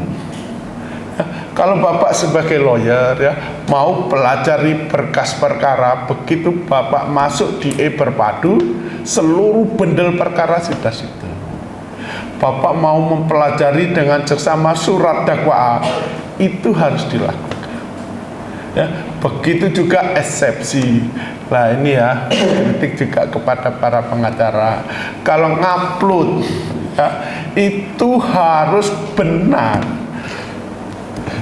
Tadi ya, 5 hal itu harus berjalan simultan. Mudah-mudahan diskusi ini kita lanjutkan kemudian langsung prakteknya saja, Pak Situ ya. Misalkan ekot, sehingga bisa merasakan keuntungan-keuntungan yang didapat dan bagaimana mungkin lawyer-lawyer yang baru ya, bagaimana tentang pergantian domisili elektronik ya, bagaimana sarana yang kurang. Kalau di pengadilan Bapak Ibu, Mahkamah Agung sudah menentukan harus menyiapkan ruang persidangan itu yang secara online, kameranya dan suaranya bisa didengar langsung oleh Mahkamah Agung, oleh Dirjen Badilum. Jadi setiap saat itu ada aplikasi apa namanya, itu seluruh pengadilan di Indonesia secara acak bisa dilakukan. Kalau Bapak untuk membela kepentingan kliennya sangat penting, saya minta di ruang sidang khusus supaya bisa dimonitor. Karena saya pernah KPN ya, jadi pertontonan persidangan elektronik, anggarannya untuk menambah daya internet itu dengan program ini, semua kebutuhan apa yang diminta sekretaris dikabulkan oleh Mahkamah Agung, dan semua dikasih percontohan persidangan elektronik. Ya, mungkin kalau kota-kota besar karena perkaranya banyak ya antri ya. Jadi sarana prasarana dengan segala kekurangannya dibenahi. Begitu juga hal-hal yang lain. Karena waktu, mohon maaf kita berpisah karena waktu. Nanti HP-mu tak minta ya. Dan ya, Terdetak itu Pak pakai telepon. ya, ya, hidup kesepian tanpa kesasi. Cukup sekian dan terima kasih. Kalau ada satu lagi, ada lagi satu lagi. Jadi dulu aja. Ada lagi satu lagi? Oh iya. Satu lagi, Pak Ketua. Ya, silakan. Hanya mau berbagi pengalaman saja perbedaan penerapan sistem ekot ini. Kalau sistem ekot di Pengadilan Negeri Medan ini, kalau misalnya pembuktian bukti surat, dia nggak perlu lagi kita upload, langsung bukti surat itu kita serahkan ke majelis. Beda lagi kalau di daerah. Kalau di daerah itu ada lagi acara mengupload bukti surat. Ini perdata. Kita kalau misalnya kita sebagai penggugat, justru kan kita keberatan. Ketika kita duluan mengupload bukti surat kita, berarti tergugat sudah bisa melihat dan membaca kelemahan dan kekuatan bukti surat kita. Kita keberatan dengan itu, dan itu kita mohonkan kepada majelis supaya tidak ada upload bukti surat, dan mereka keberatan. Sebenarnya yang semua saya pertanyakan kepada Pak Kurnia, bagaimana sebenarnya sistem pembuktian surat secara ekor? Terima kasih Pak Kurnia. Langsung saya jawab aja ya. Langsung Pak. Ya. Jadi yang benar ada pemeriksaan pendahuluan, baca di perma, bukti itu harus diupload untuk dipelajari hakim. Nanti di situ dicocokkan dengan aslinya. Caranya, kalau ibu punya bukti 10 ya, sebagian aja yang diupload dulu ya, nanti yang situ dilakukan ya, karena bisa ada upload susulan. Tetapi sesungguhnya berperkara di pengadilan itu tidak cari kalah menang, sama untuk mencapai keadilan ya. Kalau memang buktinya seperti ini, tugas pengacara, tugas para pihak itu mengungkapkan fakta-faktanya berdasarkan alat bukti yang sahih. Nanti hakim yang menerapkan hukumnya. Jadi yang benar diupload dulu buktinya, nanti dicocokkan, diverifikasi setelah itu. Itu apa? Supaya tidak membingungkan, karena seringkali yang diupload sama yang di situ ternyata beda ya, sehingga memakan waktu. Terima kasih.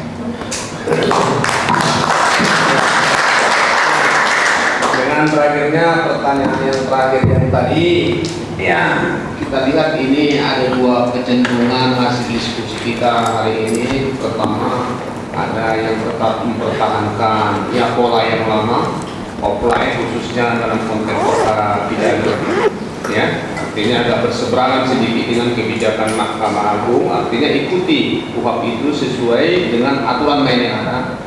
Sementara dalam konteks perkara perdata lebih cenderung saya lihat ya ke offline ya, ke online sidangnya online, artinya 081 jawab menjawab 325 kita ikuti 332 Mahkamah 748. Ya, tetapi dalam konteks pembuktian khususnya mengenai saksi, bukti-bukti surat dan saksi ya itu, dan saksi tetap dilakukan secara offline, artinya secara langsung. Kira-kira begitu. Ya, karena harus saya lihatnya ketua. Ya. Terima kasih. Karena kekuatan pembuktian terletak pada aslinya, ya. Oke, dengan berakhirnya diskusi kita ini, ya. Ada lagi kan biar kita tutup ya. Aku sudah ditunggu istriku ya. Nah, dengan berakhirnya diskusi kita ini, ya panitia mengucapkan ribuan terima kasih kepada para narasumber, khususnya Pak Kurnia yang bersusah payah berbagi ilmu kemari, dan kepada seluruh peserta yang berhadir pada hari ini. Assalamualaikum warahmatullahi wabarakatuh.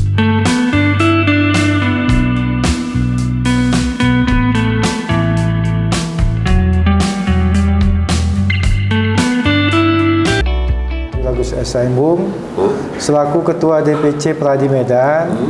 Jadi kita apresiasi lah ya diskusi pada hari ini, bahwa diskusi pada hari ini sangat faktual ya. Diskusi ini sangat faktual dan urgent bagi kami para advokat, karena ini menyangkut pemberian jasa hukum, pembelaan terhadap terdakwa di pengadilan. Ini masalah sidang offline, antara online dan offline ya. Jadi ini sangat penting untuk memberi jasa hukum kepada terdakwa. Pertanyaannya apakah sidang offline harus kita utamakan, atau sekarang ini ada yang online juga ya. Jadi tadi ada dua pendapat, bahwa ada dari rekan-rekan kita yang berpendapat tetap harus offline. Semua harus offline karena terkait dengan pembelaan hak-hak terdakwa di depan persidangan. Satu pendapat lagi, karena teknologi elektronik atau secara secara teknologi informasi lah ya. Nah, itu tidak bisa dibendung lagi, maka dilakukan hibrid namanya. Ada beberapa acara yang memang bisa online, misalnya ada pembacaan dakwaan, kemudian kami yang bagi sama wartawan jawaban ya, SFC, jawaban jawab itu boleh online. Tapi kalau pemeriksaan terdakwa, pemeriksaan saksi, bukti itu harus offline. Jadi ada dua pendapat yang muncul mengemuka di dalam diskusi tadi. Ada yang berpendapat tetap harus offline, ada yang hybrid, ada online dan offline gitu ya. Iya. Jadi selama ini di lapangan gimana? Selama ini di lapangan sejak COVID memang online, tapi setelah COVID kan maunya para advokat itu maaf sejak COVID online ya, tapi maunya sebagai advokat dikembalikan ke offline supaya pembelaan terhadap jasa hukum itu bisa maksimal. Itulah diskusi kita tadi. Ya. Mungkin nanti bisa disambungin lain. Baik, terima kasih ya. Perkenalkan, nama saya Irfan Saputra dari LBH Medan. Diskusi kali ini terkait dengan diskusi publik dengan judul urgensi persidangan offline di seluruh pengadilan daerah hukum Sumatera Utara. Simpulnya adalah dari diskusi ini adalah bagaimana kita LBH Medan berkoalisi dengan kawan-kawan abang-abang senior dari Pradi dan Kadin itu prinsipnya mendesak sidang offline itu dilaksanakan segera. Kenapa? Karena sudah ada aturan hukum yang mendorong tentang itu, atau ada namanya regling peraturan yang dikeluarkan Presiden. Pertama itu Kepres Presiden nomor 17 tahun 2023 tentang status pandemi telah berakhir. Terus ada instruksi dari Mendagri nomor 53 tahun 2022 pengendalian dan penyelesaian masalah Covid. Lagi ada aturan tentang peraturan surat Menteri Hukum dan HAM nomor 02 dan keputusan Dirjen Pas nomor 4.02 juga. Dirjen Pas itu adalah Dirjen Permasyarakatan. Dari 4 aturan itu yang menguatkan sidang seharusnya sudah dijalankan secara offline. Namun hari ini memang ada di kendala ke Mahkamah Agungnya. Oleh karena itu diskusi ini menurut hemat kita sebagai LBH Medan dan bersama-sama Pradi dan Kadin itu bagaimana sidang ke depan itu dilakukan secara offline. Kita sudah memberikan contoh-contoh Padang Sidimpuan, Tasikmalaya, PN Semarang, PN Tanjung Alor dan PN Banda Aceh itu sudah melakukan sidang offline. Tapi kenapa hari ini terkhusus ya PN Medan, Lubuk Pakam sudah sebagian. Ada yang di Lubuk Pakam sudah offline, namun di cabangnya itu belum. Contoh semisal di PN Lubuk Pakam cabang Pancur Batu. Oleh karena itu kenapa kita mendesak ini? Karena ada hal-hal yang prinsip yang dilanggar secara asasi manusia.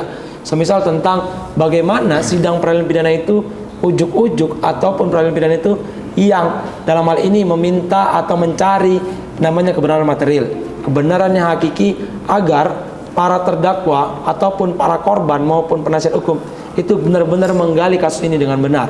Semisal ada kasus-kasus pidana yang hari ini kalau ada sidang itu dilakukan secara online pakai handphone yang jaringan bermasalah, prasarana bermasalah, dan ini kan tidak lagi melahirkan tentang bagaimana yang namanya fair and trial, peradilan yang bersih dan jujur. Oleh karena itu diskusi ini sangat penting, yaitu untuk disampaikan secara nasional ke Mahkamah Agung melalui Pengadilan Tinggi tadi Pak Kurnia. Bagaimana sidang ini sudah dilaksanakan secara offline, aturan sudah ada, kepresnya sudah ada. Oleh karena itu kita mendesak untuk segera lakukan sidang offline demi tegaknya hukum dan keadilan, dan tidak ada lagi korban-korban persidangan yang dihukum karena iya saja saat online, mengaku-ngaku saja saat online, kira-kira begitu. Kenapa? Saya jadi sangat tertarik dengan Ketua IKADIN menyampaikan apa barang tentu seorang yang sedang diperiksa di luar, misalnya sedang online, dia kanan kiri tidak dapat intimidasi, atau di belakangnya atau di mananya. Nah, ini penting menurut kita. Karena apa? Sedangkan sidang di peradilan aja yang sudah terbuka itu aja, dia masih terdakwa itu masih khawatir tentang dengan jaksa apakah tuntutannya itu bertinggi atau tidak, atau tekanan dari korban atau masyarakat, kan begitu. Apalagi sidang yang dilakukan oleh online. Oleh karena itu menurut LBH Medan tidak ada alasan untuk tidak offline. Tapi kalaupun memang mau diatur tentang harus pemeriksaan saksi-saksi, bukti dan terdakwa itu offline dan lainnya tidak online, itu kembali lagi kepada Mahkamah Agung. Tapi kita tegaskan prinsipnya secara KUHAP itu semua harus dilakukan secara offline. Apa yang dilanggar kira-kira kalau itu secara offline? Kan nggak ada. Hari ini apa? Mau masalah tentang kalau itu offline? Ya sudah biasa dilakukan kan? Bukan hanya baru kali ini kan begitu. Kira-kira itu ya. Terima kasih. Oh, ini masalah pengadilan offline dan online ya Bang ya? Ya, jadi selama ini Bang kan masih tetap jaga online ya? Masih ya? Jadi gimana pendapat Abang? Iya sih, pendapat saya tentang sidang online itu banyak menimbulkan masalah. Ya? Masalahnya tentang salah satunya tadi sudah banyak dipaparkan saat proses diskusi tentang sarana dan prasarana. Tidak jelasnya artikulasinya, arahnya mau kemana, pertanyaannya mau menggali kasusnya apa, kan begitu. Lagi-lagi semua orang itu sama di mata hukum. Dan tapi hari ini memang problemnya adalah ketika ada orang-orang yang tanda kutip meminta persidangan itu secara offline itu dikabulkan. Contoh semisal kasus-kasus korupsi misalnya gitu. Tapi kalau kasus si miskin, yang mencuri, yang melakukan penganiayaan, penipuan, itu kita mintain online, offline sulit. Alasannya gedung belum diperbaiki lah, menunggu putusan Mahkamah Agung lah, karena ada Perma nomor 2020 tentang sidang secara elektronik kemarin itu. Maka sidangnya seperti ini. Tapi ini kan sudah nggak relevan lagi. Presiden sudah ngomong, presiden itu adalah orang yang paling didengar omongannya, dan itu perintahnya, Kepres, keputusan presiden. Kepresnya itu menyatakan pandemi sudah berakhir. Apa masalahnya kalau sedang harus offline kan begitu? Kepres sama lembaga lain, Menkumham, Mendagri. Makanya kita bilang tadi sistem peradilan pidana kita masih buruk, criminal justice sistemnya, koordinasi antara lembaganya itu kurang baik. Seharusnya sudah satu kesatuan, ya tinggal mengamini saja Mahkamah Agung dan Kejaksaan. Tinggal apa susahnya menghadirkan terdakwa kan begitu. Malah dugaan-dugaannya ya ini banyak ya di lapangan. Orang mau sidang offline itu harus berbayar kan begitu. Ini kan jadi dugaan kita jadi transaksional kan begitu. Jadi ini jadi ada pemanfaatan apakah memang harus online atau offline. Maka untuk menyamaratakan ini semua yang tadi bilang asas equality before the law itu, semua orang sama di mata hukum, ya sidangnya harus offline. Nah lagi sudah habis pandemi ini, kalaupun timbul lagi itu risiko akan beda gitu. Negara harus siap dalam hal itu. Inilah Pak pengacara yang penangkapan sabu itu bagaimana pula itu sidangnya kan? Iya. Kan? Iya betul. Apakah benar? Gimana cara apanya itu Pak? Iya makanya kalau sidang online, abang-abang kan nengok. Iya. Udah ya itu aja kau ya, iya. Udah kau ngaku kan? Nah ya udah itu ya, gitu kan gitu. Kau aja lah ya, udahlah lah, gitu kan? Ya seperti itu. Jadi ada stigma waktu saat sidang itu orang sudah di labeling itu menjadi pelaku kejahatan dan nggak usah lagi memberikan keterangan yang secara bebas, memberikan keterangan secara luas di persidangan. Jadi orang pun juga nggak bagaimana melihat sidang ini benar-benar udah oke lah kira gitu, udah fair and trial lah, sudah kepada menegakkan asasi manusia lah. Jadi bukan ujuk-ujuk tentang pandangan internasional menurut kita, tapi pandangan bagaimana keadilan itu tegak, hukum itu tegak. Oke, ada giumnya banyak yang ngomong lebih baik melepaskan 100 orang yang bermasalah daripada menghukum orang satu yang tidak bermasalah. Walaupun ada gium itu banyak pertentangan, mana mungkin kita lepaskan orang bersalah kan kira-kira gitu. Oke. Sidang offline ini sidang belum berlakunya, Bang? Sidang offline belum berlaku. Sidang online itu berlaku 4 waktu 2020 saat pandemi. Sidang offline ada di beberapa pengadilan, Banda, Tasikmalaya, Semarang, Binjai, Sidempuan, Lubuk Akam sudah, tapi ada yang di cabangnya belum. Jadi kan tidak ada penyerataan. PR Medan belum. Iya seharusnya semua dong, ya kan? Oke, dari Bang. Kalau saya namanya Isar Sinaga sama. Hampir sama seperti rekan saya Bung Irfan dan Ketua DPC Pradi Medan. Kita ingin menolak dilakukannya online. Kenapa? Karena esensi dari persidangan itu sebenarnya menggali kebenaran untuk mencapai pembuktian dari kebenaran tersebut, apakah memang benar atau tidak, kebenaran hakiki yang perlu dicari. Kalau seperti yang dialami oleh rekan Irfan, online ini seperti hanya kembali ke masa sebelum berlakunya KUHP. Masa sebelum berlakunya KUHP itu berlaku asas akuisitor. Jadi yang dikejar adalah pengakuan dari terdakwa. Sedangkan dengan berlakunya KUHP itu akuisitor sudah tidak diberlakukan lagi. Tersangka atau terdakwa dijadikan sebagai objek, bukan subjek. Nah, kalau seperti itu berarti ya udah dong, apa saja KUHP itulah kurang lebih.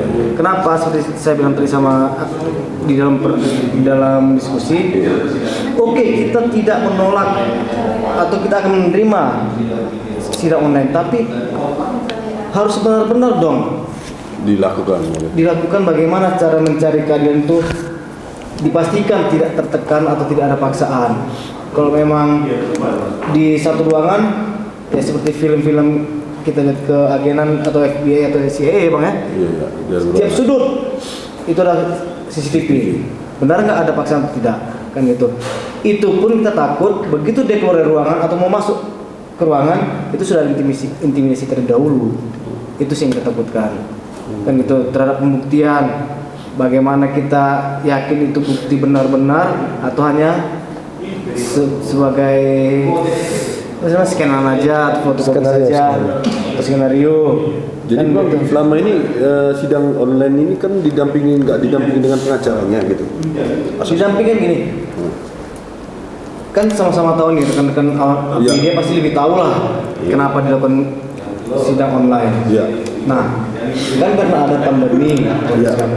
Iya. Oke, kita sama-sama paham dan sama-sama menerima. Iya.